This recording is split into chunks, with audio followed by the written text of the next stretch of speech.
Hello everyone, welcome back to my channel Maths by Sujit. আজি আমি ADRE grade 3 কাৰণে mathsৰ practice set number 8 start কৰিম. আজিৰ first question to the distance between two stations A and B is 800 km.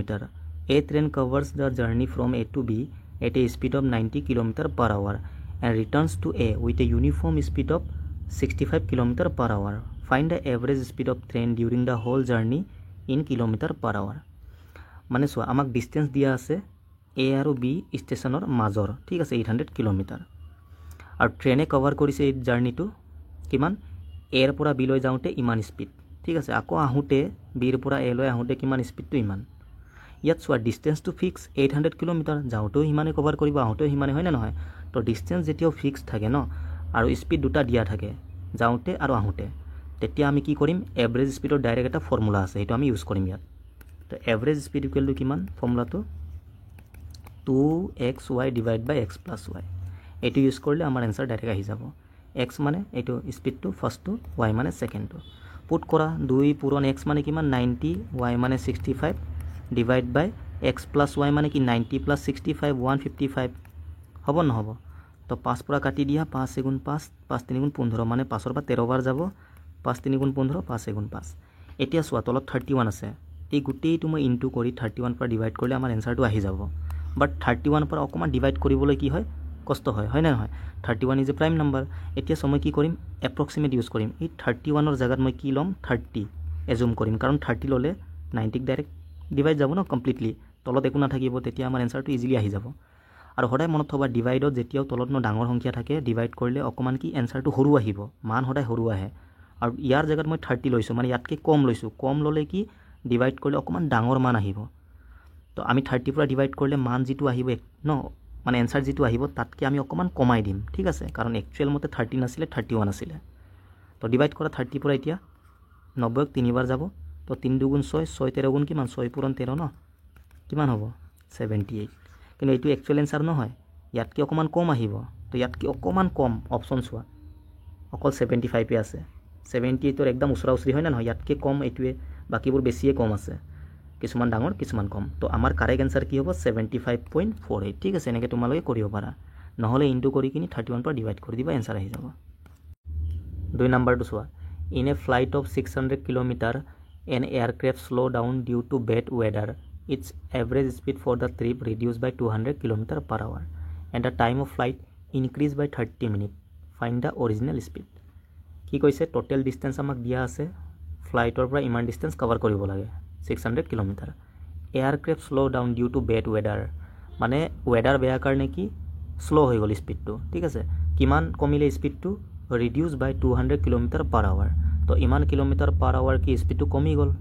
ষ্টাৰ্টিঙত বেছি আছিল পাছত কমি গ'ল বেড ওয়েদাৰ কাৰণে আৰু টাইমটো এতিয়া কি বেছি লাগিব স্পীড কমি যোৱাৰ লগে লগে টাইমটো আমাক বেছি লাগিব তো কিমান ইনক্ৰিজ হৈ গ'ল টাইমটো 30 minute find the original speed চোৱা ইয়াত টোটেল ডিষ্টেন্স আমাক দিয়া আছে আৰু টাইম ডিফাৰেন্সও আমাক দিয়া আছে স্পীডটো আমাক দিয়া আছে চোৱা 200 কিলোমিটাৰ পাৰ আৱাৰ কমি গ'ল মানে ষ্টাৰ্টিঙত কিবা এটা আছিল আমি ধৰি ল'ম পাছত 200 কিলোমিটাৰ পাৰ আৱাৰ কমি গ'ল তো এনেকুৱা টাইপৰ কোৱেশ্যনত আমি ডাইৰেক্ট এটা ফৰ্মুলা ইউজ কৰিব পাৰোঁ ডিষ্টেন্স ইকুৱেল টু কি হয় ওপৰত স্পীড দুটা ইনটু কৰিব লাগে s1 ইনটু s2 ঠিক আছে আৰু তলত স্পীড দুটা মাইনাস কৰিব লাগে ডাঙৰৰ পৰা সৰু মাইনাস কৰিলে হ'ল তো s2 মাইনাস s1 এনেকেও লিখিব পাৰা মুঠতে তলত স্পীড দুটা মাইনাস কৰিবা ডাঙৰৰ পৰা সৰু আৰু ওপৰত স্পীড দুটা ইনটু কৰিবা আৰু ইনটু কি টাইম ডিফাৰেন্সটো ইয়াত ইনটু কৰিলে হ'ল পুট কৰি দিয়া ডিষ্টেন্স কিমান 600 স্পীড ষ্টাৰ্টিঙত কিমান আছিলে সাপোজ মই ধৰিছো x কিলোমিটাৰ পাৰ আৱাৰ ইয়াৰ মানটো আমি উলিয়াব লাগে চোৱা অৰিজিনেল স্পীডটো কি ধৰিছো মই x কিলোমিটাৰ পাৰ আৱাৰ পাছত কি হৈ গ'ল স্পীডটো 200 কিলোমিটাৰ পাৰ আৱাৰ কমি গ'ল তাৰ মানে এতিয়া কিমান হৈ গ'ল স্পীডটো x ৰ পৰা 200 মাইনাস হৈ যাব কমি গ'ল ন ইমান আৰু তলত কি ডিফাৰেন্স এই দুটাৰ ডিফাৰেন্স কি 200 নহব জানো এটোৰ পৰা এটো মাইনাস কৰি চাবা 200 আহিব ইনটু টাইম ডিফাৰেন্স 30 মিনিট মানে 30/60 আৱাৰ হ'ব মই মিনিটক আৱাৰত কনভাৰ্ট কৰিছো কাৰণ স্পীডবোৰ কিলোমিটাৰ পাৰ আৱাৰত দিয়া আছে এতিয়া চোৱা এইটো কটাকুটি কৰা 31 জাৰ 30 32 জাৰ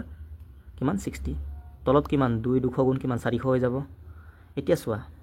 ইয়াৰ তলত একো নাই মানে 1 আছে আমি ক্ৰছ মাল্টিপ্লাই কৰিম 400 লগত 600 পূৰণ হ'ব তো 4 গুণ 24 আৰু শূন্য 4টা আছে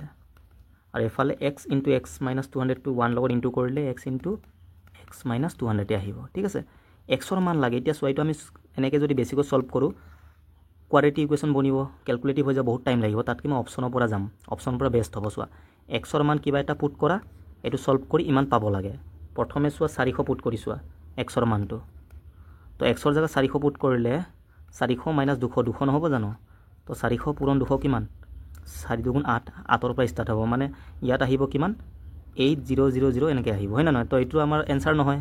মিলা নাই ঠিক আছে তো ফাৰ্ষ্ট অপশ্যন নহয় 600 পুট কৰা এক্সৰ জেগাত 600 মাইনাছ 200 কিমান 400 এইটো চোৱা 6 গুণ কিমান 24 আহিব নাহিব আৰু 4টা 0 মিলি গ'ল ন ছেটিছফাই তাৰ মানে কি হ'ব এক্সৰ মান 600 হ'ব ইমান কিলোমিটাৰ পাৰ আৱাৰ আমাৰ কাৰেক্ট এনচাৰ 3 নম্বৰটো চোৱা the area of a circle is 256 pi square centimetre the length of its longest chord মানে চোৱা চাৰ্কেল আছে চাৰ্কেলৰ কি এৰিয়াটো আমাক দিয়া আছে ইমান স্কোৱাৰ চেণ্টিমিটাৰ মানে চেণ্টিমিটাৰ স্কোৱাৰ 256 পাই চেণ্টিমিটাৰ স্কোৱাৰ আমাক লেন্থ উলিয়াব দিছে লংগেষ্ট কৰ্ড কৰ্ড মানে কি চোৱা চাৰ্কেলৰ যিটো দুটা পৃষ্ঠ ন পৃষ্ঠৰ পৰা এনেকৈ টাচ কৰা এই লাইনটো কি কওঁ আমি কৰ্ড বা জিয়া বুলি কয় অসমীয়াত লংগেষ্ট কৰ্ডটো কি হ'ব ডায়মিটাৰটো কাৰণ চোৱা লংগেষ্ট কৰ্ড বুলি ক'লে চেণ্টাৰৰ পৰা যোৱাটোৱেই হ'ব ন আটাইতকৈ দীঘল হ'ব নহ'ব তো ইয়াকে আমি ডায়মিটাৰ বুলিও কওঁ তো তোমালোকে মনত থবা চাৰ্কেলৰ যিটো ডায়মিটাৰ ন সেইটোৱে কি হয় লংগেষ্ট কৰ্ড হয় ঠিক আছে তো ইয়াৰ মানটো উলিয়াব লাগে চেণ্টাৰৰ পৰা এইটো কি আৰ ব্যাসাৰ্ধ এইটো আৰ তো গোটেইটো 2r নহ'ব ডায়মিটাৰ 2r হ'ব তো 2r মানটো আমি উলিয়াব লাগে মানে আৰৰ মান পালে আমি 2r পাই যাম হয় নে নহয় তো চোৱা চিম্পলি কি কৰিবা যিটো দিয়া আছে এইটো লিখিলে হ'ল এৰিয়া দিয়া আছে চাৰ্কেলৰ এৰিয়া কিমান পাই আৰ স্কোৱাৰ ইয়াৰ মান কিমান 256 পাই তো পাই পাই কাটি গ'ল আৰ স্কোৱাৰ ইমান আৰৰ মান কিমান হ'ব 16 হ'ব স্কোৱাৰ আছে ন স্কোৱাৰটো মই গুচাই দিলে ইয়াৰ কি ৰুট ল'ব লাগিব 16 দুবাৰ ইনটু কৰিলে 256 পাওঁ আমি তাৰ মানে ইয়াৰ বৰ্গমূল কিমান 16 এতিয়া আৰ পালোঁ আমাক কি লাগে 2r মান 2r কিমান হ'ব 2 পূৰণ 16 32 নহ'ব জানো তো এইটোৱে আমাৰ কি লংগেষ্ট কৰ্ডৰ মানটো ঠিক আছে 4 নম্বৰটো চোৱা a drink is made by mixing water and juice in the ratio' 9:7 if x litre of water and 2x litre of juice are mix in 160 litre of drink then the new ratio' become 13:15 the quantity of drink in litre মিক্সাৰৰ question ইয়াত চোৱা drink ready কৰিছে water আৰু juice mix কৰি কিনি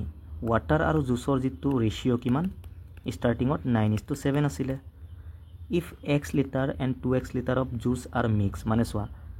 x litre কি কৰিছে water add কৰিছে আৰু 2x লিটাৰ জুচ এড কৰিছে ঠিক আছে ইয়াৰ জাষ্ট দুগুণ চোৱা x 2x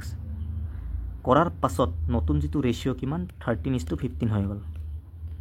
আৰু ষ্টাৰ্টিঙত টোটেল কোৱান্টিটি কিমান 160 লিটাৰৰ ড্ৰিংক আছিলে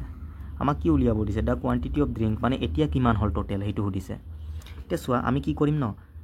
ৰেচিঅ'টো চাই ল'ম ৰেচিঅ' হিচাপত গেপটো চাম কাৰণ চোৱা একচুৱেল মতে ইয়াত x লিটাৰ এড কৰিছে ইয়াত 2x জাষ্ট ইয়াৰ দুগুণ তো ৰেচিঅ'ত বি জাষ্ট ইয়াৰ দুগুণ হ'ব লাগিব ঠিক আছে তেতিয়া ইকুৱেল হৈ যাব 9ৰ পৰা 13 মানে কিমান অনুপাত এড কৰিছে 4 9ৰ পৰা 13 মানে 4 এড কৰিছে আৰু 7ৰ পৰা 15 মানে কিমান 8 এড কৰিছে চোৱা ৰেচিঅ'ত বি কি 4ৰ দুগুণ নহয় জানো 8টো মিলিছে নাই 4ৰ দুগুণ 8 xৰ দুগুণ 2x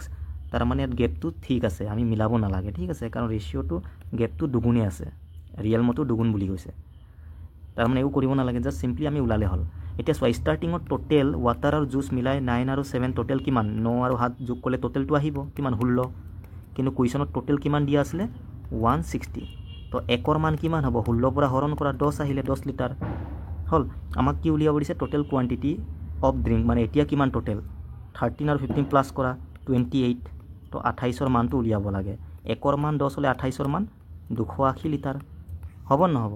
তো এইটো আমাৰ কাৰেক্ট এনচাৰ 5 নম্বৰটো চোৱা Swati earns a sum of rupees 40,000 out of which she saves 25%. She spends the remaining amount on food and education in the ratio of 3:2. What is the percentage of expenditure incurred on education to her total income? মানে Swatiয়ে কি total 40,000 income কৰে আৰু ইয়াৰে পৰা 25% saving কৰি ৰাখিছে Swatiয়ে যিকোনো বস্তু নিজে 100% থাকে 25% সেভিং কৰি ৰাখিলে ৰিমেনিং কিমান থাকি যাব ৰিমেনিং 75% থাকিব মানে 75/100 টোটেল ইমানৰ 75%টো কি ৰিমেনিং হৈ গ'ল এটো ৰিমেনিংটো তো ইয়াৰ পৰা 0 0 কাটি যাব 4 লগত ইনটু কৰা 4 5 গুণ 20 2 থাকিলে 4 8 গুণ 28 আৰু 2 30 আৰু দুটা 0 আহি যাব এনেকৈ মানে 30,000 এটো কি ৰিমেনিং টকাটো বা আমি এনেকৈও কৰিব পাৰোঁ চোৱা 25% মানে ফ্ৰেকশ্যনত 1/4 টোটেল 4ৰ পৰা 1 কি কৰিলে ছেভিং কৰিলে 4ৰ পৰা 1 গুচি গ'ল থাকিলে কিমান 3/4 তো ডাইৰেক্ট 40,000ৰ 3/4 এইটো ৰিমেইনিং নহ'ব জানো 4ৰ পৰা চোৱা 10,000 আৰু এফালে 3 লগত 10,000 পূৰণ কৰিলে কিমান আহিব 30,000 ঠিক আছে এনেকৈ কৰিব পাৰা যেনেকৈ মান কৰিলে হ'ল এইটো ৰিমেইনিং টকা আহি গ'ল এতিয়া এই ৰিমেইনিং টকাৰ পৰা স্পেণ্ড মানে খৰচ কৰিছে ৰিমেইনিং এমাউণ্টৰ পৰা ক'ত ফুড আৰু এডুকেশ্যনত 3:2 মানে 3:2 খৰচ কৰিছে এই টকাৰ পৰা টোটেল ৰিমেইনিংটোৰ পৰা এইটো কি ফুড এইটো এডুকেশ্যনত তো ইয়াত চোৱা টোটেল ৰেচিঅ' মতে কিমান 3 আৰু 2 5 কিন্তু একচুৱেল মতে 5 নহয় কিমান 30,000 ইয়াৰ মানটো এইটো একৰ মান কি 5 6 গুণ 30 তিনিটা 0 আহি যাব হল আমাক কি উলিয়াব দিছে what is the percentage expenditure মানে খৰচ এনকাৰ্ড অন এডুকেশ্যনত কিমান খৰচ কৰিছিলে সেইটোৰ লগত টোটেল ইনকামটো লাগে চ' এডুকেশ্যনত কোনটো আছিলে এইটো ফুড এইটো এডুকেশ্যন 2 খৰচ কৰিছিলে তো একৰ মান ইমান হ'লে 2ৰ মান কিমান 2 6 গুণ 12,000 নহ'ব তো পাই গ'লোঁ এই 12,000টো কি এডুকেশ্যনত খৰচ কৰিছিলে এইটো টোটেল ইনকামৰ কিমান পাৰ্চেণ্ট এইটো সুধিছে তো 12,000টো টোটেল ইনকাম কিমান আছিলে টোটেল ইনকাম 40,000 ইয়াৰ কিমান পাৰ্চেণ্ট 12,000টো ইয়াৰ কিমান পাৰ্চেণ্ট ইনটু 100 কৰি দিয়া পাৰ্চেণ্টেজৰ কাৰণে ওপৰত 3টা 0 তলৰ 3টা 0 কেনচেল আৰু এটা 0 আৰু এটা 0 কাটি যাব তো ওপৰত 12 4 পৰা 3 বাৰ যাব আৰু 3 আৰু এইটো 10 ন 3 10 গুণ 30 30% আমাৰ কাৰেক্ট এনসাৰ হ'ব ঠিক আছে 6 নাম্বাৰটো if sin x plus y equal to cos 3x plus y then the value of cot 2x plus y এইটো কি ত্ৰিগোনোমেট্ৰি চেপ্টাৰৰ কুৱেশ্যন চোৱা তোমালোকে ন এটা ফৰ্মুলা জানিব লাগে sin x equal to যদি cos y আমাক দিয়া থাকে sin x মানে কি যিকোনো এংগল হ'ব পাৰে 30 ডিগ্ৰী 0 ডিগ্ৰী 45 90 এইবোৰ তেনেকৈ y মানে যিকোনো হ'ব পাৰে যেতিয়াও sin x ৰ মানটো cos y ৰ সমান হয় ন তো মনত থবা তোমালোকে এই এংগল দুটা x আৰু y ইয়াৰ যোগফলটো কিমান হ'ব লাগিব 90 ডিগ্ৰী হ'ব লাগিব তেতিয়া সেই দুটা সমান হয় তেনেকৈ tan x equal to cot y হ'ব পাৰে tan x যদি cot y ৰ সমান হয় তেতিয়াও কি x আৰু y ৰ যোগফলটো 90 ডিগ্ৰী হ'ব এইটো মনত থবা তোমালোকে এই কনসেপ্টটো ইয়াত ইউজ হ'ব চোৱা sin x আৰু cos y এইটো sin এইটো গোটেইটো x বুলি ধৰা এইটো cos এই গোটেইটো y বুলি ধৰা তো sin x equal to cos y আছে তাৰ মানে এই এংগল দুটাৰ যোগফল কিমান 90 ডিগ্ৰী হ'ব তো x plus y প্লাছ এইটো কিমান 3x plus y ঠিক আছে এইটো গোটেইটো এংগল আৰু এইটো এংগল যোগফল কিমান 90 ৰ সমান হ'ব এতিয়া এইটো ব্ৰেকেটটো খুলি দিয়া 3x প্লাছ কিমান হ'ব 3y আৰু এফালে x plus y আছে x আৰু 3x কিমান 4x হৈ যাব y আৰু 3y 4y আৰু এফালে 90 তো ইয়াৰ পৰা 4 কমন আহি যাব ন 4 কমন আহি যাব থাকিব কি x plus y এফালে 90 এতিয়া চোৱা ইয়াৰ পৰা আমি x plus y ওলাব নালাগে ভালকৈ চোৱা কুৱেশ্যনত কি সুধিছে cot 2x plus y 2x plus y 2 into x plus y ইয়াত চোৱা 4 into x plus y ইয়াৰ আধা লাগে তো মই কি কৰিম দুইফালে 2 পৰা হৰণ কৰিম 2 পৰা যদি মই ডিভাইড কৰোঁ দুইফালে এইটো কিমান হৈ যাব 2x plus y যেটো কুৱেশ্যনত আমাক সুধিছে 2x plus y আহিছে নাই আৰু এফালে 2 পৰা 45 বাৰ যাব তাৰ মানে 2x plus y ৰ মান কি পালো 45 তো ইয়াৰ জায়গাত মই 45 পুট কৰিব পাৰো নোৱাৰো পাৰো তো cot 45 হৈ যাব cot 45 ৰ মান কিমান 1 হয় তোমালোকে টেবুলত চাবা ত্ৰিগোনোমেট্ৰি যেটো টেবুল আছে তাত cot 45 ৰ মান কিমান পাবা 1 তো আমাৰ आंसर কি 1 হ'ব +1 ঠিক আছে এইটো 7 নম্বৰটো চোৱা 18 students of a class took part in a quiz if the number of girls is 8 more than the number of boys find the product of the number of boys and girls মানে ক্লাছত total 18 student আছে আৰু হিহঁতে কুইজত পাৰ্টিসিপেট কৰে number of girls মানে ছোৱালীৰ যেটো সংখ্যা 8 বেছি লৰাৰ সংখ্যাতকে ঠিক আছে সাপোজ মই নাম্বাৰ অফ বয়জ কিমান x বুলি ধৰিছো number of girls y boys and girls দুইজনৰ মিলাই কিন টোটাল ক্লাছত কিমান 18 ষ্টুডেন্ট আছে এই টোটালটো দুইজনৰ মিলাই কিনি আৰু ডিফাৰেন্সটো আমাক দিয়া আছে গাৰ্লছ আৰু বয়জৰ ডিফাৰেন্স কিমান 8 ছোৱালীৰ সংখ্যা বেছি ছোৱালীটো মই y ধৰিছো তো y - x হ'ব মাইনাস কৰিলে হলে ডাঙৰটো আগত থাকে সৰুটো পাছত থাকে কিমান ডিফাৰেন্সটো 8 বুলি কৈছে ঠিক আছে আমাক প্ৰডাক্ট উলিয়াব দিছে পূৰণফল বয়জ এণ্ড গাৰ্লছ মানে x আৰু y ৰ পূৰণফলটো আমাক লাগে ঠিক আছে মই কি কৰিম x আৰু y ৰ মানটো উলিয়াই লম এতিয়া চোৱা তোমালোকে মনত থবা যেতিয়াও ন সেম ভেৰিয়েবল ইয়াতো xy আছে এটা প্লাস এটা মাইনাস তেন্তে আমি ডাইৰেক্টলি ন x ৰ মানটো উলিয়াব পাৰো আৰু y ৰ মানটো উলিয়াব পাৰো কেনেকৈ উলিয়াম চোৱা ডাঙৰ কোনটো ইয়াত মাইনাসৰ আগত থকাটো এটা ডাঙৰ বুজায় ঠিক আছে ডাঙৰটো y হয় তো এই ডাঙৰৰ মানটো আমি কেনেকৈ উলিয়াও এই দুটা যোগ কৰি আধা কৰি দিবা 18 আৰু 8 কিমান যোগ কৰিলে কিমান হ'ব 26 জাস্ট প্লাস কৰি আধা কৰি দিবা তো 2 পৰা 26 কেইবাৰ যাব 13 বাৰ এটো কি y ৰ মানটো আহি গল 13 এক্সৰ মান এক্সটো সৰু নহয় জানো তো এক্সৰ মান কেনেকৈ আহে দুটা মাইনাছ কৰি আধা কৰিবা 18 পৰা 8 গ'লে 10 ইয়াৰ আধা কিমান 5 হৈ গ'ল তো 5 13 গুণ কিমান 65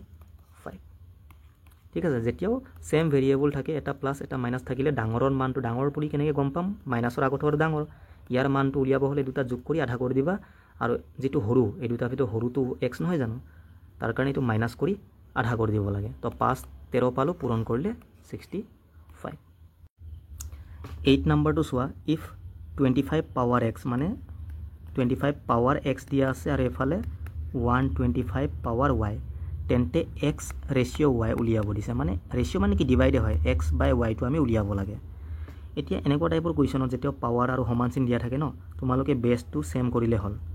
25 মানে কি 25 মানে 5 স্কয়াৰ 5 ক স্কয়াৰ কৰিলে 25 আহিব ন 5 ক দুবাৰ পূৰণ কৰিলে এটো হল 25 আৰু পাৱাৰ x দিয়া আছে আৰু এফালে চোৱা 125 মানে কি 5 কিউব 5 ক মই 3 বাৰ পূৰণ কৰিলে 125 আহে আৰু পাৱাৰ কি y আছে পাৱাৰৰ ওপৰত পাৱাৰ থাকিলে পাৱাৰ কেটা কি হয় পূৰণ হৈ যায় তো 5ৰ পাৱাৰ মই 2x বুলি ক'ব পাৰো আৰু এফালে 5ৰ পাৱাৰ 3y হৈ যাব এটা বেছ সেম তো পাৱাৰ কেটাও কি সমান হৈ যাব 2x = 3y হল ইয়াৰ পৰা x বাই y কিমান হ'ব 3/2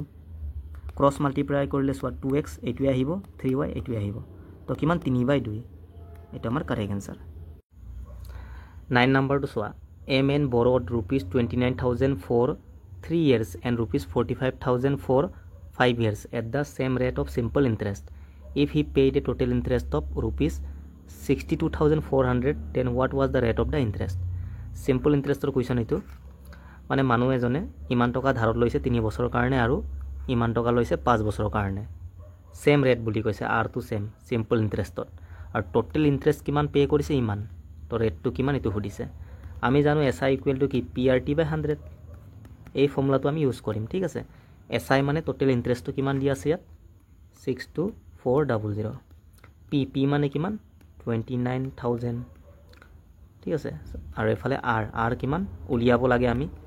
t টো আমাক কিমান দিয়া আছে 3 বছৰ ডিভাইড বাই কি আহিব 100 প্লাস আকৌ আমাক দিয়া আছে প্ৰিন্সিপাল কিমান 45000 ইনটু r তো সেম কৈছে ন টাইম তো 5 বছৰ আৰু এফালে ডিভাইড বাই 100 এতিয়া কটাকটি যায় নেকি সোৱা দুটা 0 কাটি গল এফালে ক্যান্সেল আউট আৰু সোৱা ইয়াতো এটা 0 আছে ইয়াতো এটা 0 আছে ইয়াত প্লাস আছে কমন আহিব মানে 10 টো কমন আহি যাব ঠিক আছে তো 10 টো কমন আহিলে এইটো মই কাটি দিব পাৰো ইয়াৰ পৰা এটা 0 কাটি গল কাৰণ 10 কমন আহি যাব ন তো 10 ৰ পৰা এইটো কাটি যাব এটা 0 তো ঠিক আছে আৰু সোৱা আৰু কি কমন লব পাৰো আমি 3 কমন লব পাৰো ঠিক আছে বাকি ডাইৰেক্ট ইনটু কৰিলে হল 3 পৰা এইটো ইনটু কৰা 3 9 গুণ কিমান 27 2 থাকিলে 3 2 গুণ 6 আৰু এফাল 2 কিমান 87 মানে এফালে 87 r হৈ গল 87 r প্লাস আৰু এফালে কিমান 5 5 গুণ 25 2 থাকিলে 5 4 গুণ 20 আৰু 2 কিমান 22 r ঠিক আছে এইটো ইনটু কৰি মই ইমান পালো এইটো ইনটু কৰি ইমান তো এটা যোগ কৰা 225 আৰু 87 কিমান হ'ব যোগ কৰিলে কিমান হ'ব 312 r হৈ গল ঠিক আছে তো এফালে থাকিলে 6240 আৰু এফালে থাকিলে 312 r তো ইয়াৰ পৰা এইটো ডিভাইড কৰা দুবাৰ যাব সো ইয়াৰ জাস্ট দুগুণ এইটো এটা 0 আছে 0 টো লগালে হল তো r ৰ মান কি 20% এইটো কারেক্ট आंसर লাস্ট কোয়েশ্চন টো লাহিছো the product of two positive number is 1152 if one number is 2 times the other what will be the sum of the two number মানে দুটা পজিটিভ নাম্বাৰৰ পূৰণফলটো আমাক দিয়া আছে 1152 আৰু এটা নাম্বাৰ আনটোৰ কি দুগুণ সাপোজ এটা যদি মই x বুলি ধৰো আনটো ইয়াৰ জাস্ট দুগুণ 2x হৈ যাব নাম্বাৰ দুটা এইটো এই দুটাৰ পূৰণফল আমাক দিয়া আছে 1152 তো 2 পৰা এইটো কাটি দিয়া 2 5 গুণ 10 হল 1 থাকিলে 15 2 7 গুণ 14 আকৌ 1 থাকিলে 12 2 6 গুণ 12 ইয়াত x স্কয়াৰ আৰু এফালে 576 তো x ৰ মান কিমান স্কয়াৰটো গুছালে আৰু বৰ্গমূল ল'ব লাগিব 24 হৈ যাব আমি মিনিমাম 11 পৰা 30 লৈকে বৰ্গ জানিব লাগে ঠিক আছে যেনেকৈ 11 স্কয়াৰ মানে 121 12 স্কয়াৰ মানে কিমান 144 এইবোৰ জানিব লাগে 24 স্কয়াৰ মানে 576 25 স্কয়াৰ মানে 625 এইবোৰ তোমালোকে মুখস্থ কৰি থবা তেতিয়া দেখাৰ হলে গম পাম ন তো x ৰ মান 24 আহিলে আমাক যোগফলটো উলিয়াব দিছে কাৰ যোগফল নাম্বাৰ দুটা কি 2x আৰু x আছিল তো ইয়াৰ যোগফল কিমান 3x নহব জানো তো 3 পূৰণ x মানে কিমান 24 জাস্ট পূৰণ কৰা 3 4 গুণ 12 2 1 থাকিলে 3 2 গুণ 6 কে কিমান 7 72 আমাৰ কাৰেক্ট आंसर হ'ব ঠিক আছে এইটোৱে